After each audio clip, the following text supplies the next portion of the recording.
بسم اللہ الرحمن الرحیم۔ ابھی تک ہم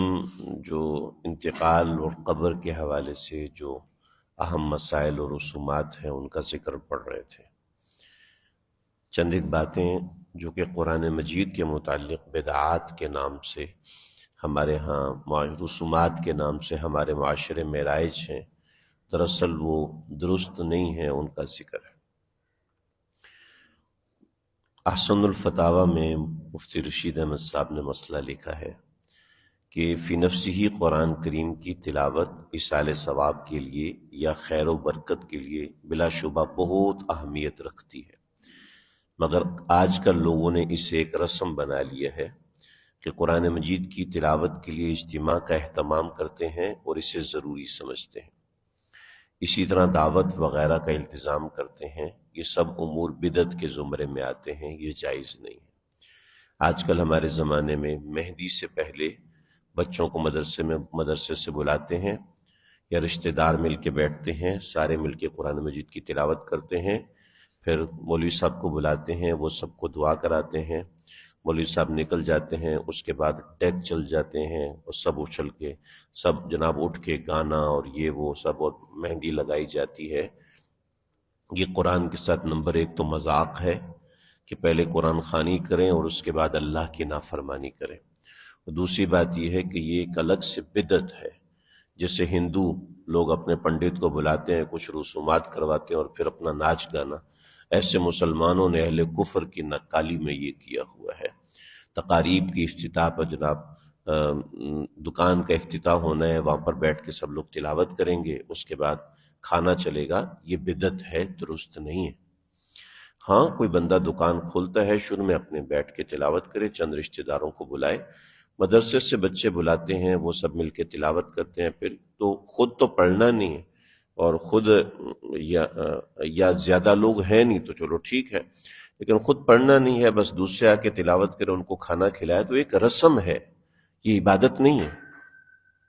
چنانچہ اس رسم کو ثواب سمجھ کے کرنا یہ انتہائی غلط عمل ہے، تو اس کا دھیان رکھنا چاہیے۔ ہمارے معاشرے میں یہ بہت رائج ہے،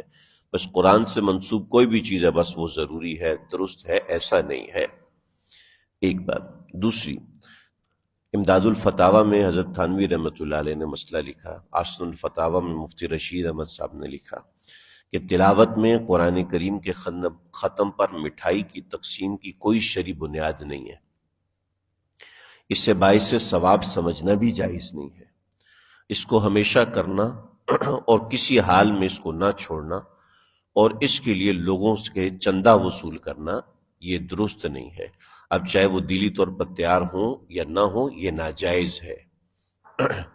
اگر کوئی شخص ختم قرآن پر مٹھائی تقسیم کرنا اپنی جیب سے کرے، مٹھائی تقسیم کرنا چاہتا ہے اپنی جیب سے کرے، ضرور کرے، لوگوں کو کھلائے، جناب لوگوں کی دعوت کرے، کھانا کھلائے،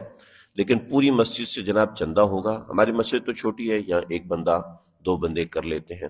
لیکن جو بڑی مسجدیں ہوتی ہیں اس کے اندر کیا ہوتا ہے جناب، کتنے لوگ ہیں؟ 300 لوگ ہیں، اب سب کے لیے مٹھائی کا انتظام تو نہیں کر سکتے، لہذا چندہ کیا جاتا ہے، چندہ برائے ختم قرآن۔ باقاعدہ اعلانات ہوتے ہیں مسجد کے سپیکروں کے اوپر، میرا گھر جہاں پر ہے وہاں پر بھی باقاعدہ سپیکر پہ اعلان ہوتا ہے کہ 27ویں کو ختم قرآن ہے، اس کے لیے چندہ دیجئے، اور جناب جس نے 1000 روپیہ دیا پھر اس کا اعلان ہوتا ہے فلاں بندے نے ختم قرآن کے لیے 1000 روپے دیا، 2000 روپے دیا۔ اولاً یہ ناجائز ہے، اس طرح چندہ اکٹھا کر کے مٹھائی کھلانا یہ دوسرا گناہ ہے۔ البتہ کوئی شخص اپنے ذاتی خوشی کے ساتھ کرتا ہے، اس میں شرعی طور پر جائز ہے، کوئی ایسا نہیں ہے کہ بالکل کر نہیں سکتے، کر سکتے ہیں، مگر یہ ترتیب ہو کہ کوئی اپنے جیب کے طور دو بندے مل کے چلا ہم دونوں مل کے کرتے ہیں، چلو ختم قرآن ہو رہا ہے، چلو اچھا ہو جائے گا، ٹھیک ہے، اس صورت میں جائز ہے، لیکن یہ اس طرح اکٹھا کر کے چندہ کرنا یہ درست نہیں ہے۔ ایصال ثواب یا کسی جائز مقصد کے لیے انفرادی طور پر قرآن کی تلاوت کرنا نہ صرف جائز ہے بلکہ مستحب ہے، لیکن اس کے لیے اجتماع کرنا یہ ثابت نہیں ہے۔ خصوصاً عورتوں کا اسی مقصد کے لیے اپنے گھر سے نکل کے اجتماع کرنا یہ غلط ہے۔ اس میں یہ ہوتا ہے کہ وہ بچیاں جو کہ ناپاکی کی حالت میں، وہ بھی بیچاری چپ کر کے آ جاتی ہیں اور بیٹھ کے قرآن مجید کے آدھا ایک دو پارے پڑھ لیتی ہیں اور پڑھ کے اشارے ثواب کرتی ہیں، تو ناجائز کام کا آپ نے افتتاح کیا۔ تو یہ قرآن مجید کے متعلق کچھ اس طرح کی چیزیں ہیں جو ہمارے معاشرے میں لازم اور رسم بنی ہوئی ہیں، جو کہ درست نہیں۔ افتتاح ہونا ہے جناب فلاں جگہ کا، تو فلاں دکان کا، فلاں مال کا، اب پہلے وہاں پر قرآن خوانی ہوگی، نہیں بھائی یہ بات غلط ہے۔ جی وہاں قرآن مجید کی آواز آنی چاہیے، ٹھیک ہے، تو آواز آنے کا اثر ہوتا ہے نا، جی ہوتا ہے، تو آپ بعد میں میوزک کیوں چلا کے رکھتے ہیں؟ آپ اسی آواز کے اثر کو مانتے ہیں مگر اسی کے ساتھ ناجائز کام کر رہے ہیں۔ قرآن مجید کو خاص اس چیز کے طور پہ کرنا یہ درست نہیں ہے، یعنی ایک چیز جب کسی خاص کام کے لیے وضع کی گئی ہے اس کو دوسری جگہ پہ رکھ دینا یہ غلط ہے۔ وضع الشیء فی غیر محلہ ظلم۔ ایک میں مثال دیتا ہوں آپ کو، قرآن ہی تو پڑھا جا رہا ہے، کوئی غلط تو نہیں ہے، بالکل صحیح۔ آپ اپنے موبائل فون پہ تلاوت لگائیں، میں مثال دے رہا ہوں کہ کتنی غلط بات ہے۔ قرآن مجید موبائل پہ لگائیں، اچھی بات ہے نا، یا آپ زبانی قرآن مجید پڑھیں، اچھی بات ہے، بہت اچھی بات ہے، لیکن یہی چیز بیت الخلاء میں ہو تو اچھی بات رہتی ہے؟ نہیں، غلط بات رہتی ہے۔ میں یہ نہیں کہہ رہا کہ تقریب میں پڑھنا بیت الخلاء میں پڑھنے جیسے، میں کہہ رہا ہوں ایک چیز اپنی جگہ پر ہے تو صحیح ہے، برکت والی بھی ہے، بڑی بابرکت ہے، مغفرت کے قابل ہے، مگر اس کو جب ایسی جگہ پہ رکھو گے جو اس چیز کے لیے نہیں ہے تو پھر وہی چیز ظلم بھی ہو جائے گا، برا بھی ہو جائے گا۔ چنانچہ قرآن مجید کو ایک ایسے رسم کے طور پر پڑھنا یہ درست نہیں ہے، رسم کے طور پہ کرنا کہ یہ درست، کیونکہ ہندو اس طرح کرتے ہیں تب ہم بھی اس کی نقل میں شروع ہو گئے۔ آج سے پہلے مسلمانوں نے ہزاروں قسم کی ایجادیں کی، کسی کی ایجاد کے شروع میں انہوں نے جناب یہ نہیں کیا کہ قرآن خوانی کر رہے ہیں، نہیں ایسا نہیں۔ ہاں آپ چاہتے ہیں برکت ہو، بقرہ ذبح کرو، 10 بندوں کو بٹھا کے کھانا کھلاؤ، پیسے تقسیم کرو غریبوں کے اندر، جی میں گھر کا افتتاح کرنے لگا ہوں، میں اس لیے بقرہ ذبح کر کے لوگوں میں تقسیم کروں گا، چوراہے پہ کھڑے ہو جائیں، لوگوں میں گوشت تقسیم کریں، بڑی اچھی بات ہے، برکت کے لیے پہلے لوگ یہی کیا کرتے تھے، حرم کے چاروں طرف اونٹ ذبح کر کے رکھ دیتے تھے، یہ اس کے لیے برکت کے لیے یہ کیا کرتے تھے، مگر ہم نے آج یہ طریقہ کار دوسرے لوگوں سے سیکھا جس کی وجہ سے یہ مناسب نہیں ہے۔ تو یہ قرآن مجید کے متعلق 3 باتیں بنیادی طور پر تھی جو میں نے آپ کی خدمت میں عرض کی۔ اس کے بعد انشاءاللہ شادی بیاہ کے بارے میں جو رسومات اور بدعات ہمارے معاشرے میں رائج ہیں انشاءاللہ وہ ذکر کروں گا۔ کوئی سوال وغیرہ ہو؟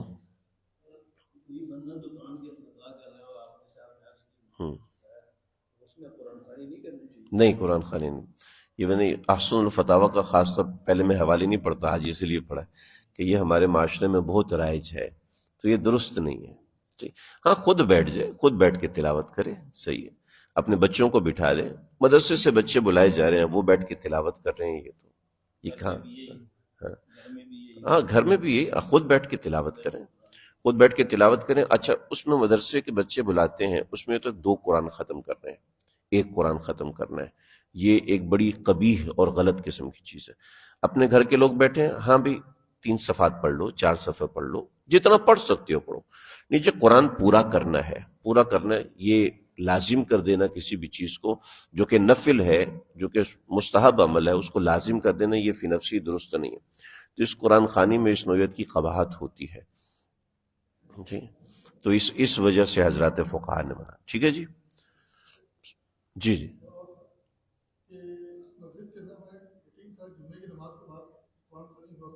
ہوں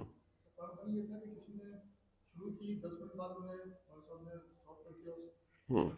ہوں ہوں ہوں اس میں کوئی قباحت نہیں ہے، یہ اس لیے کہ لوگوں کا قرآن مجید سے ربط رہے، لیکن اس کو لازم سمجھنا درست نہیں، ٹھیک ہے، کیونکہ مسجد میں جو ہو رہی ہے تو ایک سچویشن بنی ہے، چلو جی 10 بندے، جیسے ہماری بہت سی مسجدوں میں ایسے ہوتا ہے کہ فجر کے بعد سورہ یاسین دے دیتے ہیں کہ سب تلاوت کرو، اب اس کا یہ مطلب ہے خبردار جو تم اٹھو یاسین پڑھ کے اٹھو گے تو یہ کرنا غلط ہوگا۔ ہاں ہاں ہاں تو اس میں شرم کوئی قباحت نہیں ہے۔ جی جیسے بطور مثال ہمارے بعض حضرات نے کہا نماز کے بعد سب مل کے لا الہ الا اللہ پڑھیں گے، ٹھیک ہے، فی نفسی کوئی مسئلہ نہیں نہیں، جیسے نماز کے بعد اونچی آواز میں سب پڑھیں گے لا الہ الا اللہ لا الہ الا اللہ، کوئی قباحت نہیں۔ لیکن آپ دیکھتے ہیں کہ ہماری بعض مسجدوں میں یہ لازم ہو گیا کہ جو نہیں پڑھے گا اس کو وہاں بھی آ گیا ہماری مسجد، تو جب اس کو آپ نے لازم کر دیا تو وہ غلط ہو گیا، ٹھیک ہے؟ ورنہ نماز کے بعد ذکر کرنے میں کون، نماز تو ہے ہی اس لیے کہ اس کے بعد ذکر کیا جائے، یاد کیا، تو ایک چیز فی نفسی درست ہے، لیکن اگر اس کو آپ لازم کر دیں گے تو پھر وہ غلط ہو جائے گی۔ جیسے بطور مثال آپ نے یہ کپڑے پہنے ہوئے، ٹھیک ہے، یہ کپڑے پہننا سنت کے مطابق ہے، درست ہے، میں کو یہی کپڑے پہنے، اگر یہ پہنے تو پھر گڑبڑ ہو جائے گی، تو پھر یہ غلط ہو جائے گا، ٹھیک ہے، شرعی قانون کے طور، ٹھیک ہے جی۔ بسم اللہ الرحمن الرحیم، الحمدللہ رب العالمین والصلاة والسلام علی سید الانبیاء والمرسلین۔ اللہ دین کے مسئلے مسائل چھوٹے ہوں بڑے ہوں باریک ہوں زیادہ ہوں کم ہوں، سیکھنے والا سمجھنے والا ہم سب کو بنائیے، زندگی بھر سیکھنے سکھانے والا بنا دیجیے۔ اللہ ہم سب کے بیٹھنے کو جمع ہونے کو قبول فرمائیے۔ صلی اللہ تعالی علی خیر خلقہ محمد۔